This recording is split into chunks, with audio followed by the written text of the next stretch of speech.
You'll love that. Download our app today and enjoy tackle-busting benefits with great odds, more markets and same-game multi every NRL match at Palmerbet. Gamble responsibly. For Gamblers' Help, call 1-800-858-858. Hello and welcome to episode 405 of Fergo and the Freak. I'm that bloke from Rugby League Project, Andrew Ferguson. You can find me on Twitter at AndrewRLP. And join me as always is the glorious League Freak. You can also find me on Twitter at League Freak. I'll just add a bit of animation there. How are you trying that, mate? I feel animated and pumped up now. It's good to be here. Good to see all of the interns in the office. We still make them wear masks because we don't want to look at their faces, their stupid unpaid faces. But it's good. It's good to be back. You know what I like, what you've done with the interns there? Mm. You've gone and got this, like just a normal torch, right? And just told them all that it's a campfire. So they're all just standing around it thinking it's making them warm, but it's just, it's just not. Power of the mind. Well, one of the things that I think was really important that we instituted once because we had our own COVID rules, and one of those things was we were going to run a black light over them. It was a little bit embarrassing at first because instead of catching like germs and stuff, all it picked up was just cum. So our interns were really showing up for their terrible, just cum everywhere. Yeah, but now they were just glowing. Yeah, it was really weird. They looked like Mr. Burns. Remember when Mr. Burns was in That's right. It was like neon. Yeah, pretty much like that. And but they've sorted themselves out now, and now there's a lot less calm around the office, and I think we all appreciate that. Yes. We won't mention how it got there. I suppose now's a good time to mention the sponsor. Well, our wonderful sponsor in Palmerbet allows us to do this program weekly, and we will be covering all of the betting odds on palmerbet.com. So if you want to bet on rugby league, go to palmerbet.com. The people that support the Fergo and the Freak podcast, you go on there, you sign up. They've got some really good odds. And, of course, as always, gamble responsibly. Gamble responsibly, people. And let's get into it. It's the Indigenous round. Mm-hmm. So we're going to see lots of amazing rugby league jumpers completely fucking destroyed by sponsors. Yeah. I can't wait to see what the Knights pull out because it's going to be a really awesome design, and that sponsor name is just going to be even bigger and more of an eyesore than ever. It's just a good way of letting everybody in the world know that we don't really give a shit where you're from. The corporate dollar is what speaks the loudest. Exactly. It is always kind of weird when you see them do like some little featurette about their jersey getting designed and what it all means, and then they whack sponsors all over it. It's pretty funny. Yeah, I reckon NIB absolutely loves this time of the year. Everyone's talking about us again. Aren't we fantastic? So I'll start on Thursday. Melbourne versus Manly. Yeah, well, the Melbourne Storm, they're heavy favourites over the Manly Seagulls, who, of course, have lost Tommy Trbojevic. Do you say Trbojevic or Trbojevic? Trbojevic. Yeah, I thought it was Trbojevic. Anyway, he's out for the season with a dislocated shoulder, basically. No, you didn't get injured, did he? Yeah. Remember at the start of the for the preseason thing we did, and we said, would he last X number of games? And we had an over and under for that. Well, he's gone way unders on that. So, yeah. Unfortunate, but it's pretty much wiped out Manly's season, really, hasn't it? For the most part, yeah. Because about 2 or 3 weeks ago, everyone was wondering whether who would be fullback for New South Wales in Origin. Was it going to be Tom Trbojevic or Ryan Pappenhausen? And this game is not going to help us determine it because both of them are fucking injured.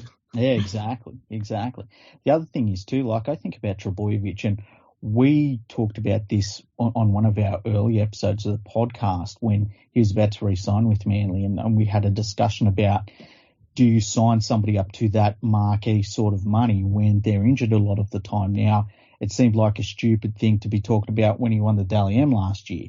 But when you look at either season, either side of that, he hasn't played much football. And is one season in 3 worth it?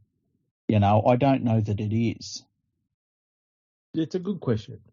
It's a good question. And one that rugby league fans will be debating for a long, long time, because when he is on the field, obviously he makes a massive improvement to the team he's in, but he's just not around enough, is he? No, he's not. And that's why on palmerbet.com, the Melbourne Storm are at $1.16, while the Manly Warringah Seagulls are at $5.30. Now, the Manly Seagulls have a 14.5-point head start. They're at $1.90. And with a 14.5-point handicap, the Storm are also at $1.90. The Storm coming off of a really poor game by them last weekend. They can't lose 3 in a row, surely. I don't think it's something that I would expect to see anytime soon. Martin saying that they've got quite a few players here that are either injured or coming back from injury, and so the whole cohesion of the squad has completely changed. The whole dynamic's completely thrown out now. So it's kind of like they're back at the start of the season all over again. Mm-hmm. Jerome Hughes has been out for a few weeks. He returns for this game, which means Harry Grant returns to hooker. Brandon Smith will be back to the bench role that he had. They've got an interesting bench for this game because they've got Brandon Smith and Tyron Wishart on the bench. So they're not going for a big, bulky forward, bunch of forwards on the bench. Mm-hmm. Saying that, I guess neither's really Manly. They've got Dylan Walker and Josh Schuster. Schuster's just... I remember when he came onto the scene, he was a really talented-looking 5'8", and now they've just turned him into this really slow second rower. And I don't know why. Yeah, it's a strange one. It's a strange one. Because the talk was he was going to replace Kieran Foran now that he's leaving, and then all of a sudden you look at Schuster going, "You've bulked him up and ruined him. Like you can't move him back now." Yeah, is Foran definitely moving on though? You'd assume so. You'd think so, hey? But anyway, the Storm. It's the way they were smashed by Penrith was very uncharacteristic. Then the follow-up was very uncharacteristic. Manly would love to put one on them here. I just can't see it happening, hey? Not without the important Trebojevic in the side. I would put his brother at fullback, hey? Isn't he injured though? The younger one? Yeah. Oh, I didn't realise that. Yeah, I think Ben got injured a few weeks ago. Oh, jeez. So if you're Trebojevic and you're not portly, you just get injured all the time. Yeah, that's right. If you haven't got a bit of meat on your bones, then you obviously got burdened with the shit joints and probably be riddled with arthritis at the age of 35. Jeez, it's terrible. Now, the last time Melbourne lost 3 or more games straight was in 2015. Mm-hmm. And back then they lost 4 straight games. Oh, wow. So it's pretty foreign territory for them right now. Yeah. But yeah, I'm not seeing how I can convince myself to pick Manly for this one. There's not enough creativity in that side for me. It's pretty slim. Surely Melbourne's going to pull their finger out and win comfortably. I can't see anything else other than that happen, to be honest. So I'm going Melbourne and probably by 20. Okay, so you've got them covering the handicap. Oh, yeah. Okay. Now, Friday for the early game, we have your NRL and world champion Penrith Panthers back at home. What about some Helens? Sorry, I just had to get that out of the way. What'd you say? What about St. Helens? Yeah. I just had to get that out. I know, right? Just for all those St. Helens fans listening to us. Yeah. You know what happened the last time they got on a plane? They fucking lost to the Catalan Dragons. But anyway. Yeah, they don't like planes. No, they don't. So your world champion Penrith Panthers, they take on the third place North Queensland Cowboys, coming off that fantastic victory last weekend. The Penrith Panthers on Palmerbet.com are at $1.20, which is pretty good odds, actually, against the North Queensland Cowboys, who are at $4.60. The line here has been set with the Cowboys getting 14.5-point head start at $1.90, and the Penrith Panthers with the 14.5-point handicap are also at $1.90. I don't mind the Cowboys with the start, but because their defence has been pretty good this year. But Penrith coming back home, it should be a dry track by what I've seen from the weather reports. It's going to be a little bit earlier in the evening as well, so it won't be too slippery with that cold night air coming down off of the Blue Mountains. Penrith should win this one, but North Queensland have not been easy for anybody to beat, so it should be a really good game. Yes, I'm just having a look on here to see when was the last time the Cowboys won in Sydney and from May onwards. And we've got to go back to 2013 when they beat Penrith 36-4 in, what was that, August. Wow. And the last time they actually beat Penrith in Sydney was in 2016 from memory. So it's been a while since I've had any success against the Panthers in Sydney. Not that I needed that information to determine who I was going to back on this one, because Penrith coming into this game with no changes. The Cowboys, though, have got Felt and Tormalolo out. And for me, that's enough. I can't see the Cowboys being a threat with... Felt doesn't get too much of a rap.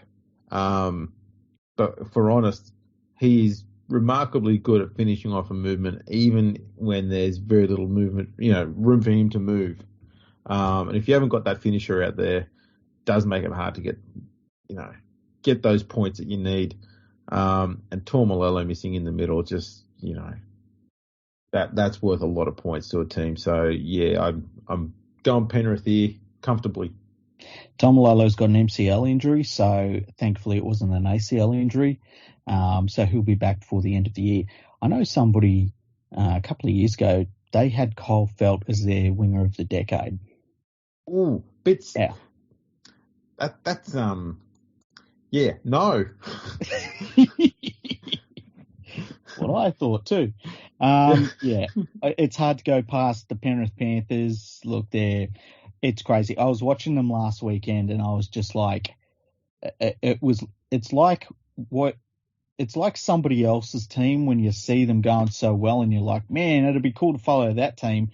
But now I actually am following that team, and I can't believe it. It's kind of crazy. Like, if you look at how few games they've lost over the last couple of seasons and how few at home and stuff, that like, it's insane. I can't believe it. So hard to tip against them. Oh yeah, no, I don't see any way how you can convince yourself to tip against them, as far as I'm concerned. Now, Friday night, the big clash. The Brisbane Broncos taking on the Gold Coast Titans up there in Brisbane. It's the All Queensland Derby. It's about as close to a derby game as they get until the hashtag Dolphins come in. So Palmerbet.com has the Broncos as favourites at $1.40, and Gold Coast Titans are outsiders at $2.98. The line has been set with the Gold Coast Titans getting a 7.5-point head start at $1.90. And with the 7.5-point handicap, the Brisbane Broncos are also at $1.90. Broncos look pretty good again, and it's cool to see. Adam Reynolds it takes them to that next level. But I think that there's also an improvement across the field anyway from that side. They look more confident. Even in games when he hasn't been there, they look all right. And hard to tip against the Broncos. The Titans are just such a flaky team. I don't think that there's too many teams I'll tip them to beat again the rest of the year. Yeah, they've really lost their way. The Titans are one of those sides. You look at them on paper and go, yeah, they should be like that 7th to 13th sort of group there and winning like every second week or so and just constantly there or abouts. But when you watch them play, you go, have these guys only just like met one another? Is it like they've had off season and haven't met each other or something like that? There's no cohesion there. They're all out of whack and out of sync, and people aren't running plays properly, and the defensive line isn't properly set. Sometimes it's working together, and other times just a random player just runs up and stops. It's really weird. I saw a few highlights of was it Titans who played the Sharks last weekend? I believe it might have been. Hang on. I went off of my list. Who was it? Yeah, the Titans played the Sharks last weekend. Yeah. I remember seeing, because, I mean, the highlights only shows you the tries being scored, but on a few occasions, the Titans just had a random player just run up on the edge and then stop. But the thing is, they were doing it so early. Though it was when the play the ball had just happened and Brayley had just passed the ball to the first receiver. And just as Hines is receiving the ball at first receiver, he looks up and sees that the center's come up and then it's got stationary. And he goes, hang on, I've got 2 men outside of him. So Hines just runs towards that center, engages the center to run towards him, and then just long ball out and fucking try. Yeah. Well, I mean, that's their biggest weakness is their centers and wingers. And because there's a lot of really good players in that team. A lot of them. And that's the thing that gets me. Like, they should be higher on the ladder for all of the talent that they've got in the side, even for the fact that their centers and wingers aren't that good. So, you know, is that it's got to come back to coaching, doesn't it? Look, I mean, I can't think what else it is. I mean, this is the problem. I mean, they've got David Fafita on the extended bench, and he's on $1 million. He's not good enough to get into the starting 17. You know, if you're not good enough as a coach to get something of value out of that human, what the fuck are you doing? Yeah. It's not a hard job. Park him on the edge, give him the ball when he needs it. You know, and the good thing about players like that, and we see it with Kickout, we see it with there's a few other good forwards out there as well, like people like Wade Graham as well, who gets, and we saw it with Paul Gallen an awful lot, where instead of giving the ball every fucking time they ask for it, these people are so good at attracting like the second defender every fucking time because they're very good line runners. What they've got to do is say, you know what, we're going to use you as a decoy runner, or we're going to pass behind you because we know you're going to attract 2 players. If we pass out the back, boom, there's automatically going to be an overlap. Yeah. But too often, they'll give it to that guy. So the 2 defenders that have come up are able to handle them. And I don't know why the Titans aren't looking around going, you know what, let's just get Fafita to run a good line, shape to give him a good short ball, and just dish it out the back to someone. It doesn't matter who. You're going to drag that second defender in from out wide to try and get him, and you're going to have an overlap. I don't know why. When you've got a human like that who can break tackles the way he does, that's just an obvious, easy thing that you would do. Penrith do it a lot better now with kick out. They don't give him the ball every time. They'll pop it out behind him. You know, it's smart. These people will attract defenders whether they've got the ball or not. Just get them engaged in the line running. That's all you got to do.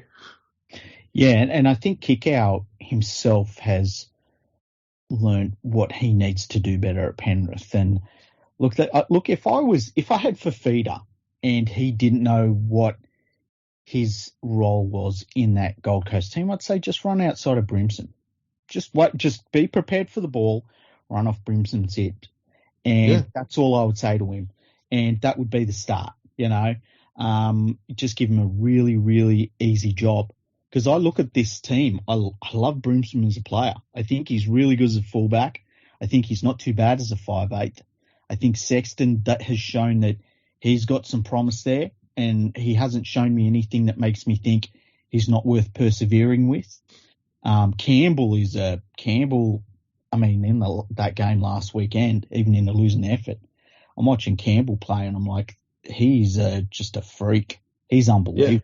Yeah. You got Big Tino, you got Fodawaker. Like there's some really good players that would make most teams in the NRL.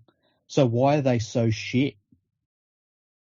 Yeah, they're not playing with any competitive type of structure about them. It's like they're going out and go, right, the game plan today is to try not to lose. Let's go, boys. And you're going, the fuck is this shit? Mm-hmm. And then they go out and they plot around and you're going, come on, there's no shape to what they're doing. It's like, they're just going through the motions. And you shouldn't be doing that this early in the season. No. And after this much time that he's had with the team as well, like it's not like this is a team that is very much different from the one he had last year. A lot of the same players are there. And, now he's coached his side for a good 18 months at least. And they should be going better, and they're not. And we might need to talk about the legacy of coaches from a certain team that come into the NRL, but that's for another time. Yeah, that's very interesting comment that you brought up about that you're mentioning there, which I hadn't really considered before. But when I went through the list, I went, you were definitely onto something there. Wasn't I? Mm-hmm. Now, Reynolds isn't playing in this game, and Philip Stammy is out for the Titans, and Brian Kelly will be coming to the side at centre. I'm going Broncos on this one, and I'm starting to think that there's going to be quite a few big scorelines this weekend. Yeah, I feel the same way. Even without Reynolds, I go with the Broncos. I think that I love their forward pack. I love what they're doing at the moment. I could not be happy for Kevin Walters. And you can see that he has worked his ass off to get them from that team that had nothing. They didn't even look like they enjoyed playing football to where they are now in the same amount of time that Justin Holbrook has been the coach of the Gold Coast Titans. One has done a really good coaching job. The other one, I don't know what he's doing. And I think that the Broncos will win this game because of that. Yeah, I'm pretty confident. I think the not just what Walters has got them to do sort of mentally, but he's getting them to play pretty solid attacking type football. And it's the basics. He's getting them to earn the right to get in good attacking position through good running through the middle, early in the set, send it wide. It's simple stuff, but it's always going to be effective. So it'll be interesting to see how they go this week, because I think they've got that rookie Ezra Mam, who played on the weekend, will be at halfback again alongside Gamble. It's a pretty inexperienced spine, so we'll see how they go. Will be interesting. Mind you, the Titans spine's not that much more experienced anyway. Yeah, they're so flaky. Ugh, they lost me. Anyway, Saturday. Speaking of lost. So speaking of lost, this is crazy. Okay. This is crazy. Palmerbet.com, the betting for the New Zealand Warriors hosting the Newcastle Knights. I've got no idea where they're playing, by the way. Redcliffe. Yep. The New Zealand Warriors are favourites. Oh my fucking God. The New Zealand Warriors on Palmerbet.com are $1.74 favourites. The Newcastle Knights are $2.10. And with the line set at the Newcastle Knights having a 1.5 point head start at $1.90, while the Warriors with the 1.5 point handicap are also at $1.90. And I look at that price for the Newcastle Knights, $2.10 against the New Zealand Warriors, and I'm like, no, I think I'm good. Like, it's terrible. As the New Zealand Warriors are, I think they deserve to be favourites. Yeah, I'm looking just at that 1.5 point start and I'm going, like it seems crazy, I guess, in one sense, that the Knights have, they need a 1.5 point start. And then you go, is it though? Yeah. I'm kind of fine with it. I was listening to the odds going, no, I can't believe, hang on. No, maybe, oh, geez. I don't know. It makes sense. Like, Palmerbet.com are freaking geniuses. That's the problem with this one. Because, I reckon they see games like this and they go, this is where we make a shit ton of money. Because it invites people to vote, bet either side. But this game it's got the potential to be the worst thing you'll ever see. Yes. Sean Johnson's career is over, and yet they have picked him consistently ahead of Chanel Harris-Tavita, who has said that he will get to the end of this season as a 23-year-old halfback with lots of promise. He will take time away from rugby league, get his passion back for the game because he's not really enjoying rugby league at the moment at the Warriors, and then he will see what he's going to do with his career after that. That's how well this Warriors team is playing. He will leave the club, I'm sure of it, and he will walk into most NRL sides. Yeah, I reckon I could name 10 of them really quickly that I think he would be better than their current halfback. Yeah, and if I was South Sydney, I'd be giving him a call. Yes, and I think he should leave immediately. If I was him, I would say, look, dude, if you're really that unhappy, leave right now because you're not doing anything for yourself, and this Warriors team is doing nothing for you. All they've done is stuff him around. And yet I can't tip the Knights. This game is on paper everywhere fucking hateful. Yes, I think what I'm going to do is cancel all my appointments, and I'm going to make sure that at 3 p.m. on Saturday I'm going to sit down and hate watch this game like nothing else. It's going to be like watching NRL 360 all over again. I was just thinking the exact same thing. I'm going to hate watch it. I'm going to like really properly like hate this game. Man, you know what? Our listeners, Palmerbet has these prices up. Who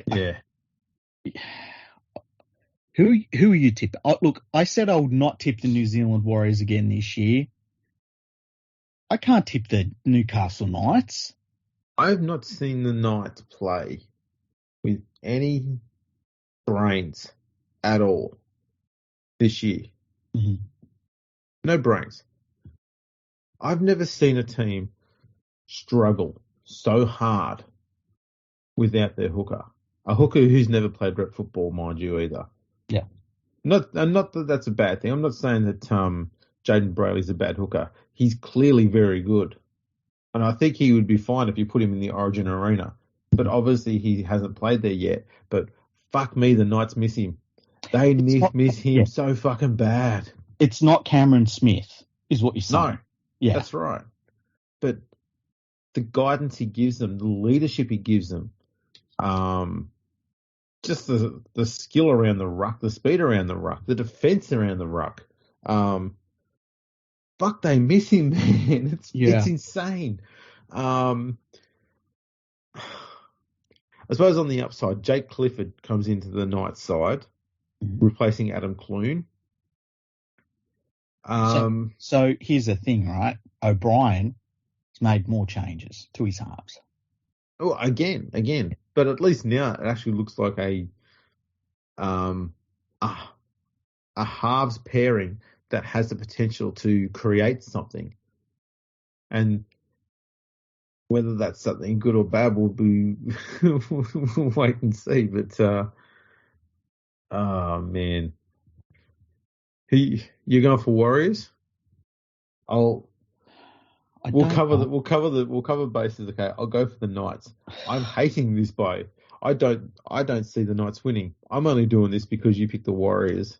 Okay, I'm gonna have to go for the Warriors, right? And I hate myself for it, but I also hate you for tipping the Knights. Like that's where this game is at for me. I don't like either of us right now. I'm ashamed. No. It's I feel like I need a wash. I wanna get some bleach, like water it down a little bit and just scrub with it. You know, I don't know, it's going to burn me a little bit, but it's something I need to do. You know, I welcome the burn. Yeah, it's a cleansing burn. That's right. Now, after that match, there's another blockbuster. We have the South Sydney Rabbitohs, who Palmerbet has favourites at $1.40, taking on your West Tigers at $2.98. Now, the line has been set. 7.5 points are going towards the West Tigers. No way. Yep. They're undefeated against the Bunnies this year. I know, 7.5 points.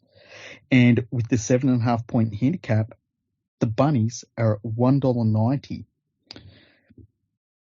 I think when you weigh these teams up and you look at South's struggles and you look at the form that the West Tigers have, I'm going for Souths.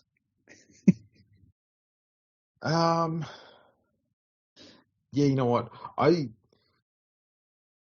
got a guy at work who's a Bunnies fan, and he's usually, sometimes you get those fans who will, even in the face of defeat, will talk up, but we saw some good things with this and that and all this other stuff. And he came into work the other day and he said, "We're done, man." I said, "Well, you're still in the top 8, aren't you?" Well, not far off it if you're not. I mean, what are you on about? You got a pretty good score. No, man. Last week when it was bad. We're done. I went, "Nah, man, it's too easy to say, no, we're done." I said, "You got the Tigers 3?" He said, "No, we're done." I went, "Okay, he's convinced." He's talked himself into it. I think we talked about the way South Sydney are playing with their halves last week, didn't we? Yeah. Yeah, because I tweeted about that after their game on the weekend, and South fans really liked the tweet that I put up. And it was just explaining how their halves don't link up at all. It's like when you watch them, it's like they only have one half out there on the field, but it's a play-by-play thing. And it's a very strange situation, but I can't tip the West Tigers. I just can't. Look, there's a few things that have happened this week to the Tigers lineup that makes them remarkably better than last week, and they won last week against the shit side. Dane Laurie's back at fullback. That's good. Peachy is not in the 17. That's good. Neither is Jacob Little. That's good as well. Neither is David Nofaluma. That's not bad. Luke Brooks had been playing good at 6. He's now back at 6 again. Hastings still at 7. Simpkins. I prefer Hastings and Madden, hey? Oh, undoubtedly they're better. Undoubtedly. But, Brooks is in a bit of good form, so you may as well, squeeze that orange while you can. Especially considering it costs you $1 million a year. It's an expensive orange. Doesn't have much juice in it, but when you find that juice, you squeeze that fucking shit. It's like one of those fucking oranges that they make in Japan where it's like you find out that they're really expensive and you wonder why, and then someone eats one and they're like, "It's the greatest thing I've ever had. It's so worth it." It's like one of those ones. That's right, yeah. That's what it is. And Utica Manu is back on the bench. I don't know if he played last weekend or not. So the squad looks closer to full strength. So I like the way their team looks this time around. I think they'll be a little bit better defensively than they were last week. And their attack should be a little bit better as well. South, Cameron Murray might come back in. He's on the extended bench. Other than that, they're basically the same team that played last week, that played poorly last week. So, hell yeah, I've talked myself into tipping the Tigers. Okay. You poor bastard. Well, I picked Newcastle, so of course I'm going to pick the Tigers, It's not like anything's going to get, it's not going to get any worse, is it? Yeah, let's be honest. This game's got the potential to be much better than the last one before it. That's true. Although I don't feel confident tipping South Sydney, but I just can't tip the West Tigers at the moment. No, that's the thing. It's one of those games where you're not confident either way again.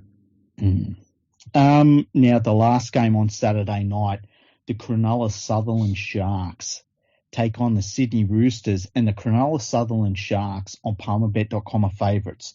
They're at $1.76. The Sydney Roosters are at $2.08.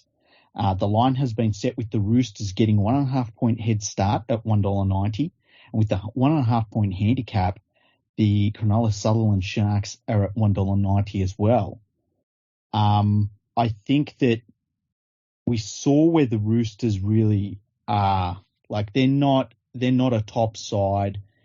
They're a lower top 8 team. They're a 8 to 6 maybe team. The Sharks have been a bit hot and cold, but I feel like that they should get the win here. Yeah, it's an interesting one. The Roosters just seen, was it a year or two ago? No, it might have been just last year. They were absolutely decimated by injuries. It just feels like that shit's still continuing on. Yeah, because the squad just keeps changing nearly every week. Well, it feels like it does anyway. It's crazy. There was an incident in last week's game where Jared Warrior-Hargreaves was sent to the sin bin and then fined $1,500. What did he do? I think he said to the referee, "Fucking hell," right? And the line that came out of it from the Roosters was, "What other job do you get fined that much money for saying fucking hell?" And I've thought about this. Okay? Yeah. If you're a priest. That was the one I was going to say. Yeah. If you're up there on the, I don't know what they call it, podium, lectern, I don't know. But if you're up there and you say, "Then God said fucking hell," I feel like you would get in trouble for that. Yeah. Another one.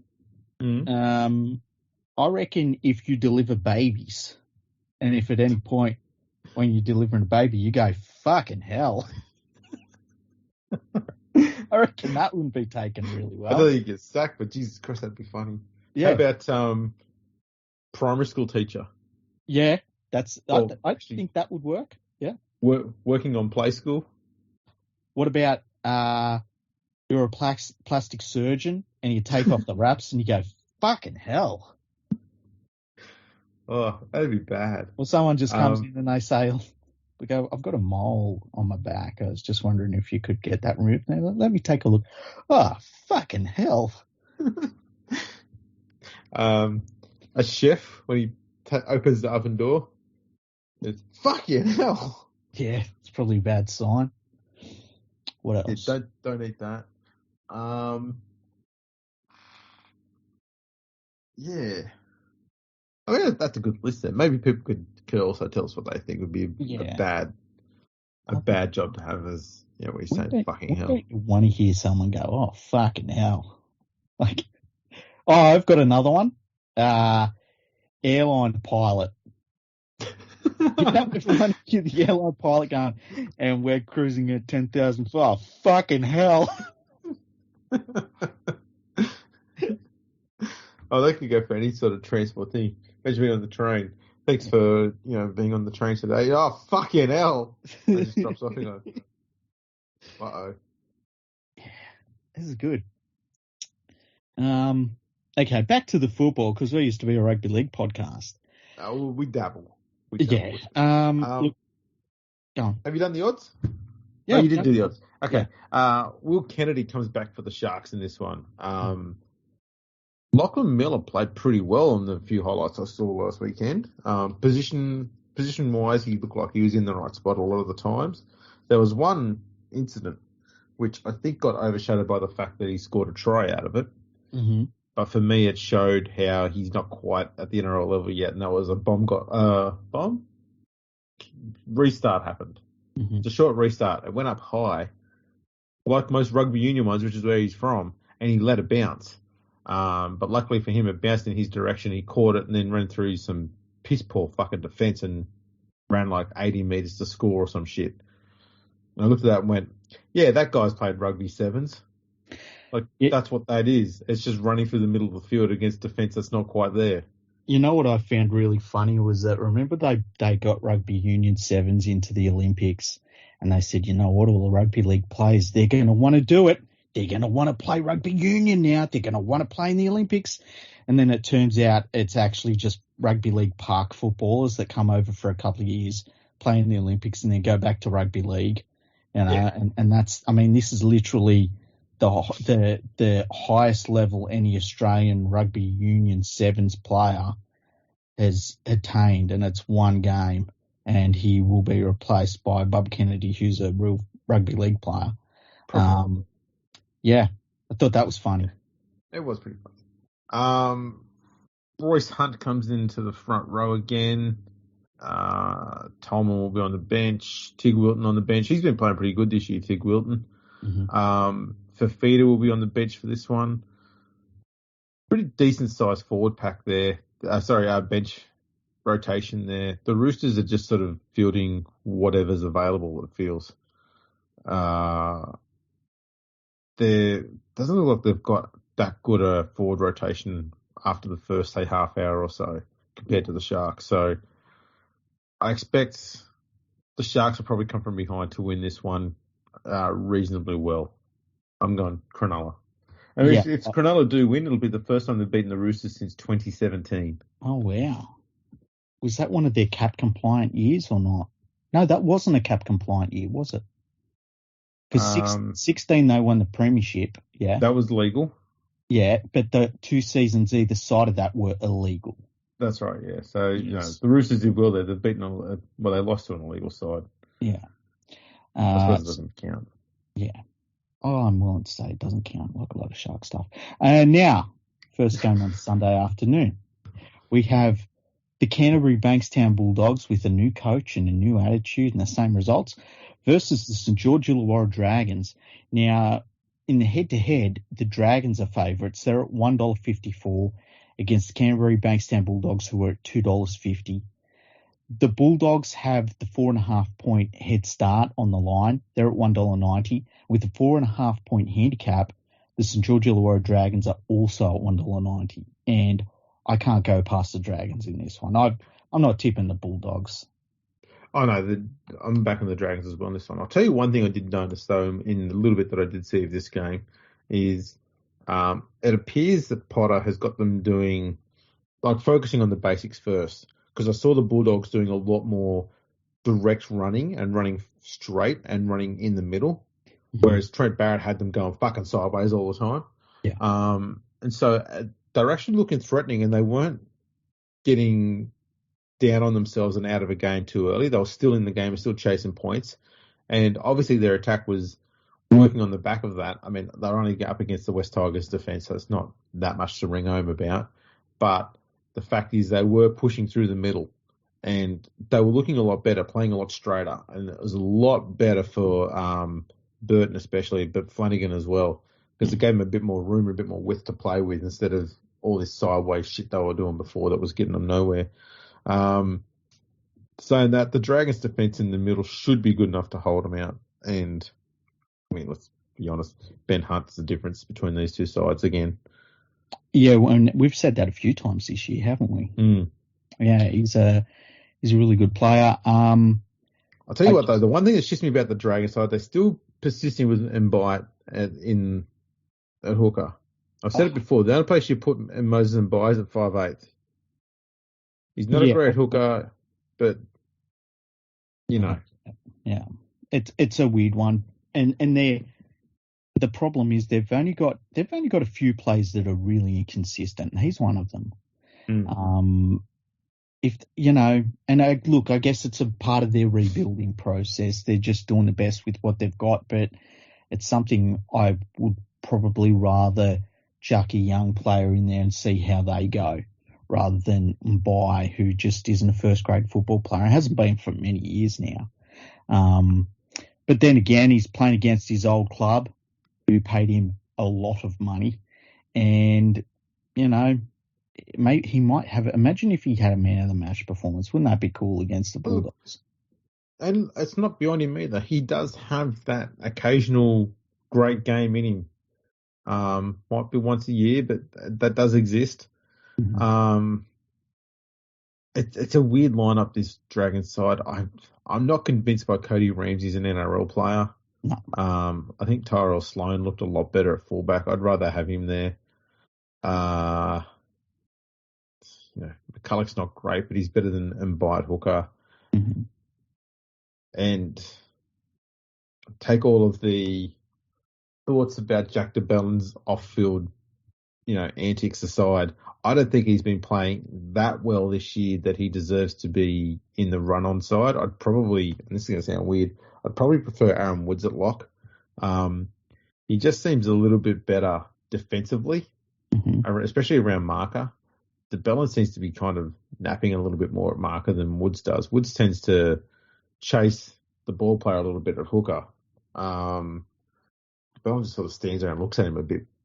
And I don't know. I kind of just want someone who's pressuring the dummy half a little bit more, especially in this game here. It's an easy job to do.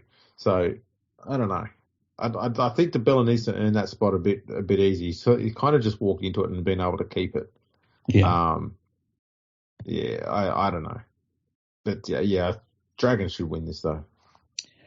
Now, in the last game of the round, we have the Canberra Raiders taking on the Parramatta Eels. The Parramatta Eels are favourites at $1.50 on Palmerbet.com against Canberra Raiders, who are at $2.60.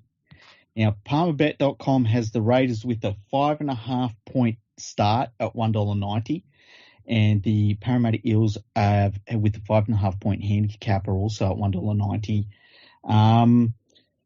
Well, like your May premiers, the Parramatta Eels, they had a really good run there for a week, and they should win this one. But, you know, the Raiders, the last couple of games, they've gone all right, and it's been on the back of the young players that Ricky Stewart's been throwing into the side. And, you know, he's just got to keep doing it. He's just got to keep faith in the young blokes and get rid of all the old losers. I know they've got Chance Nickel-Klogstad is not in the side. He's out injured now. So that's like one of those enforced changes that I think will be good for them. They've also got Fogarty making his club debut this weekend. Oh, nice. That's a really nice introduction. And your mate Croker returns after being injured for 2 weeks. That's overall though, I think I'm glad he's finally got Savage, found a way to get Savage back in the side, and he's got him at fullback for this game, and I reckon he's going to be a better option at fullback than Rapana was. Yes. It's a better looking Raiders side. I'd probably try and find a way to get Gula or Harawira and Nair onto the bench somewhere, perhaps.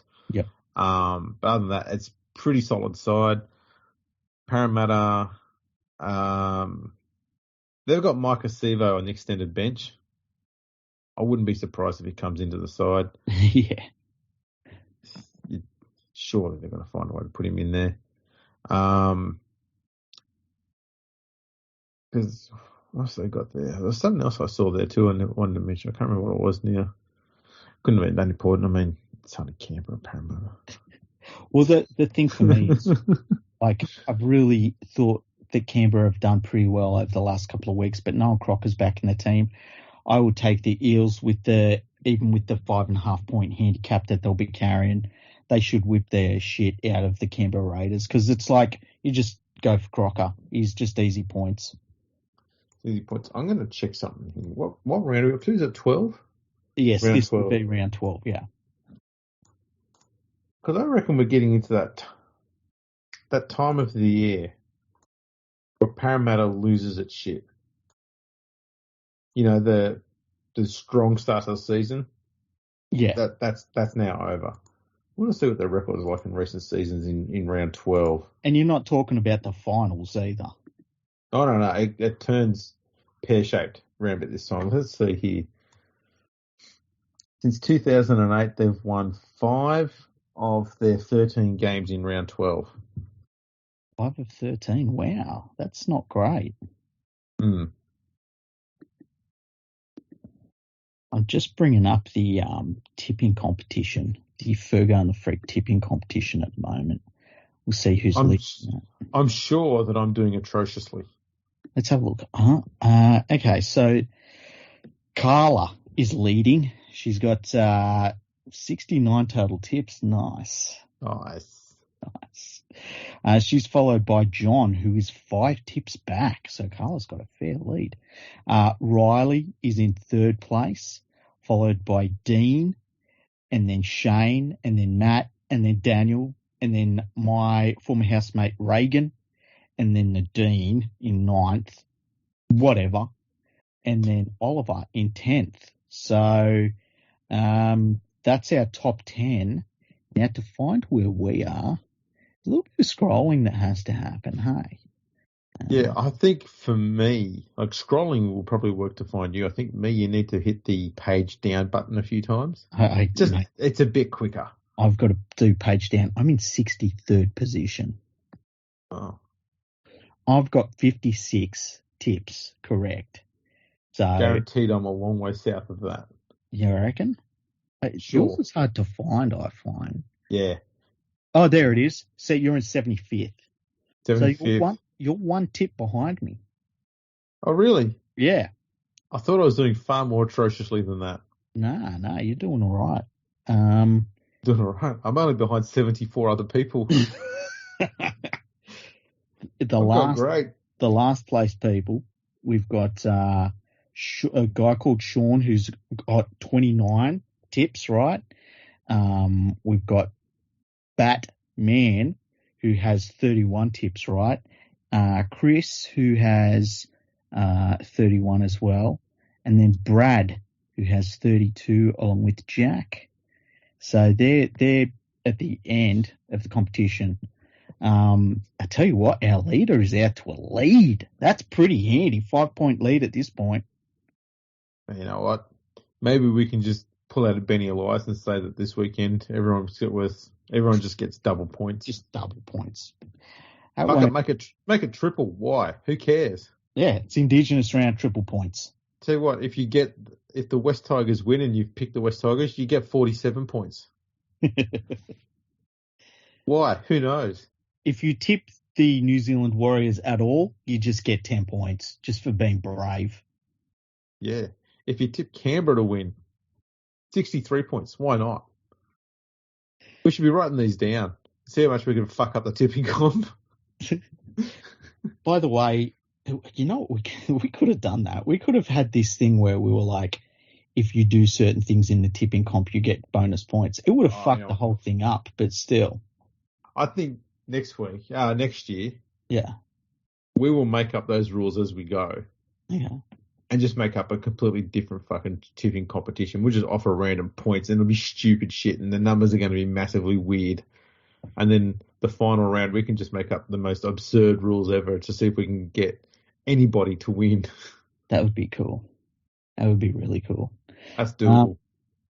Now, it's Indigenous round this week. I believe last weekend the AFL had an Indigenous game of some point, and the big talking point out of that was that after the game, there was a brawl between fans and somebody hit somebody else in the head with a didgeridoo. Did you see that? I heard about it. Yeah, I saw the video of it.